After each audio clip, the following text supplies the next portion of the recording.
Kubernetes। तो इससे पहले जो मैंने वीडियो बनाया था उसमें भी मैंने एक बेसिक आर्किटेक्चर Kubernetes का बताया था, लेकिन उसमें बहुत ही ज़्यादा मैंने ऊपर से चीज़ों को बताया और बहुत ही ओवरव्यू टाइप का था वो, ताकि आपके माइंड में एक इमेज क्रिएट हो जाए कि किस तरीके से आपका Kubernetes काम करता है और उसके कंपोनेंट्स क्या क्या होते हैं। तो बेसिकली हम आज इस वीडियो में हम थोड़ा सा डेप्थ में जाएंगे और पूरा डीप स्ट्रक्चर इसका देखेंगे किस तरीके से Kubernetes की आर्किटेक्चर है और किस तरीके से Kubernetes काम करता है। सो आइए स्टार्ट करते हैं।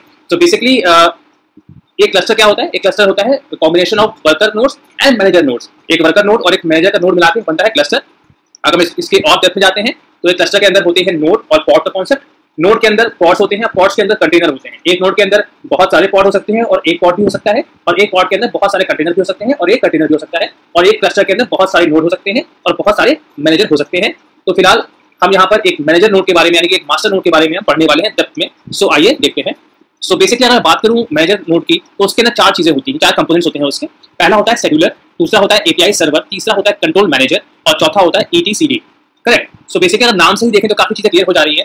शेड्यूलर का मतलब होता है कि वो किसी चीज को शेड्यूल करता है अपने हिसाब से कि कब कौन सी चीज रन करनी है, किस और कौन सा पॉड किस नोड के अंदर चलेगा।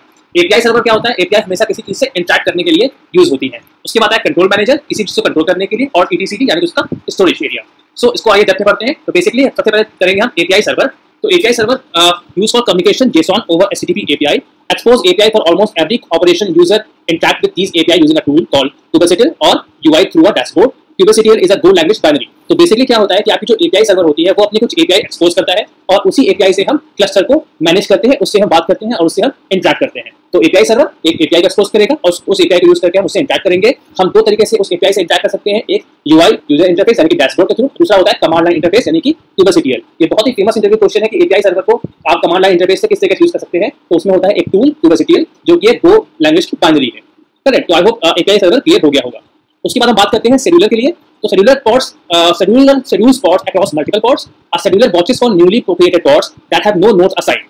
For every pod that the scheduler discovers, the scheduler becomes responsible for finding the best node for that pod to run. Scheduler gets the information of hardware configuration from configuration files and schedules the pods to nodes accordingly. तो basically scheduler का काम क्या होता है? ये basically जो नए pod create होते हैं उनको ये देखता है और उसको किसी सही नोड पे असाइन करता है ताकि वो अपना काम कर सके। तो शेड्यूलर का काम क्या होगा? जो भी नए पॉड क्रिएट होंगे उन सभी को देखना और उन्हें उसके एक पर्टिकुलर किसी नोड को असाइन करना जहां से वो काम कर सके।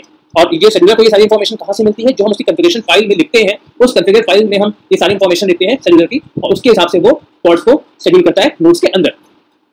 अब हम बात करते हैं कंट्रोल मैनेजर, जो कि सबसे इंपॉर्टेंट सबसे बड़ा पार्ट है। बेसिकली हम किसी भी कंटेनर को किस तरीके से मैनेज करेंगे, किसी सर्विसेज को हम किस तरीके से मैनेज करेंगे, वो हम देखेंगे कंट्रोल मैनेजर में। तो बेसिकली दो टाइप्स के आपके होते हैं यहाँ पर, क्यूब कंट्रोल मैनेजर और दूसरा होता है क्लाउड कंट्रोल मैनेजर। तो पहले देखते हैं क्यूब कंट्रोल मैनेजर। तो वो है these controllers are control loops that continuously ensure that the current state of the cluster matches the desired state.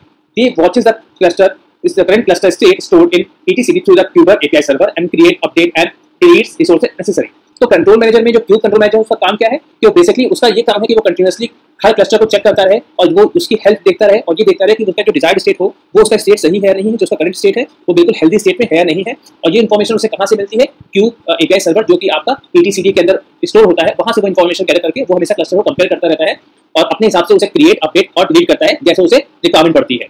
उसके बाद क्यूब कंट्रोल मैनेजर इससे विद मैनी कंट्रोलर सच, इसके अंदर जो कुछ कंट्रोलर होते हैं जैसे कि है node life cycle controller, DNS set controller, deployment controller और नेम स्पेस कंट्रोलर। ठीक है। तो क्यूब कंट्रोलर क्या करता है? आपके बेसिकली वो किसी भी क्लस्टर की हेल्थ को चेक करता है, उसे हमेशा उसके जो बेस्ट स्टेट है उससे कंपेरिजन करता है और उसके हिसाब से वो क्रिएट, अपडेट और डिलीट करता है जैसा कि रिक्वायरमेंट होती है। उसके हम बात करते हैं क्लाउड इस कंट्रोलर मैनेजर के बारे में।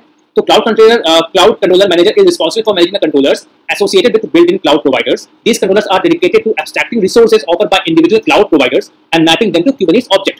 तो बेसिकली क्लाउड कंट्रोल मैनेजर के नाम से हो रहा है कि बेसिकली ये क्लाउड के प्रोजेक्ट को जो क्लाउड हमें प्रोवाइड करते हैं, मान लीजिए आपका कोई रिसोर्सेज है जो आपको क्लाउड पे है, वहां से Kubernetes ऑब्जेक्ट को किस तरीके से हम मैप करेंगे और उस चीज को किस तरह से कंट्रोल करेंगे वो हम यहाँ पर देते हैं क्लाउड कंटेनर मैनेजमेंट। तो this is the component on the master that run controller.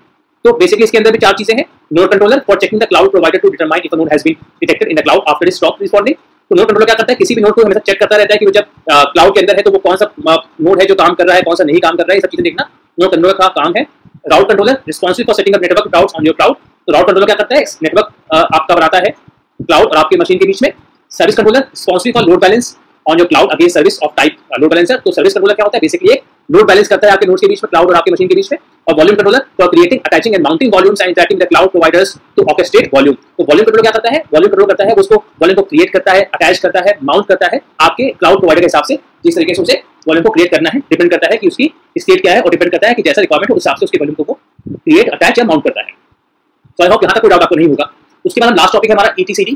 तो ETCD basically ETCD is an open source distributed key value stored created by the core OS system, now managed by the Cloud Native Computing Foundation. It is pronounced as ETCD, making reference to distributing a Unix etc. directory where most global configuration files live across multiple machines. It serves as a backbone of many distributed systems, providing a reliable way for storing data access a cluster of servers. So basically क्या होता है कि किसी भी cluster के अंदर आपका जो स्टोरेज है वो ETCD में होता है, और इसे कौन मैनेज करता है? क्लाउड नेटिव कंप्यूटिंग फाउंडेशन, वो इस चीज को मैनेज करती है। ये बेसिकली किसी भी क्लस्टर का एक तरीके से बैकबोन होता है, जो उसकी स्टोरेज होती है वो ETCD में होती है। तो ETCD has the following properties. ETCD में क्या क्या चीजें होती हैं, उसकी प्रॉपर्टीज क्या क्या है वो देखते हैं। तो ETCD is fully replicated, the entire store is available on every node in the cluster. तो किसी भी क्लस्टर में सारे ही नोड इसके अंदर आपके होते हैं store, highly available. ETCD is designed to avoid single points of failure in case of hardware और नेटवर्क इशू। ठीक है, तो हाईली अवेलेबल होता है। ETCD जो होता है वो डिजाइन इस तरह से डिजाइन किया जाता है कि आपको सिंगल पॉइंट ऑफ फेलियर होता है किसी भी नेटवर्क में, किसी भी हार्डवेयर में। Simple, includes a well defined user facing API। इसकी जो API होती है वो डायरेक्टली आपका यूजर फेसिंग होती है, इजी टू डिफाइन होती है। Secure implements automation TLS with optional client certificate authentication. इसकी जो डेटाबेस है, इसका जो सिक्योरिटी है वो काफी अच्छी होती है। फास्ट बेंचमार्क एट 10,000 राइट्स पर सेकंड। इसकी राइटिंग स्पीड काफी अच्छी 10,000 राइट्स पर सेकंड कर लेता है। रिलायबल है, the store is properly distributed using the raft algorithm. तो ये काफी रिलायबल है, काफी सिक्योर है। हालांकि इसके अंदर से भी लीकेज हो जाते हैं, लेकिन बहुत हाई लेवल का है एज पर रिक्वायरमेंट। अभी के लिए बहुत अच्छा और काफी सिक्योर होता है। और बाकी जो इसकी सिक्योरिटी है वो आगे देखेंगे किस तरीके से हम और सिक्योर कर सकते हैं। अब अगर बात करते हैं कि ये हमें डिटेल में चीजें पढ़ ली हैं कि what is scheduler, what is API server, control manager, ETCD। अगर हम इसे सिंपल वर्ड्स में बात करें तो क्या होता है? API सर्वर क्या होता है? बेसिकली कम्युनिकेशन के लिए होता है। शेड्यूलर क्या होता है? शेड्यूल करता है किसी पॉड्स को उसके प्रॉपर नोड्स पे।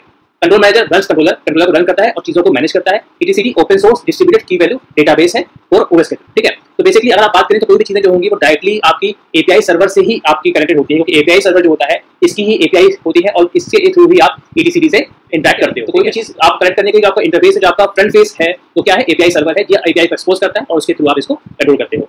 ये है आपका बेसिकली एक अच्छा आर्किटेक्चर ऑफ कुबरनेटिस। हम इसके और डेप्थ में जा सकते हैं, लेकिन मुझे नहीं लगता कि अभी उसकी बहुत ज़्यादा जरूरत है। और जब हम रन टाइम करेंगे, जब हम प्रैक्टिस पे आएंगे, जब हम कोड रन करेंगे, तो काफ़ी चीज़ें वहाँ से आपको क्लियर होंगी। लेकिन अगर आप किसी भी एग्जाम में या किसी के सामने इतना आप रखते हो आर्किटेक्चर, तो वो मेरे ख्याल से मोर देन इनफ होगा।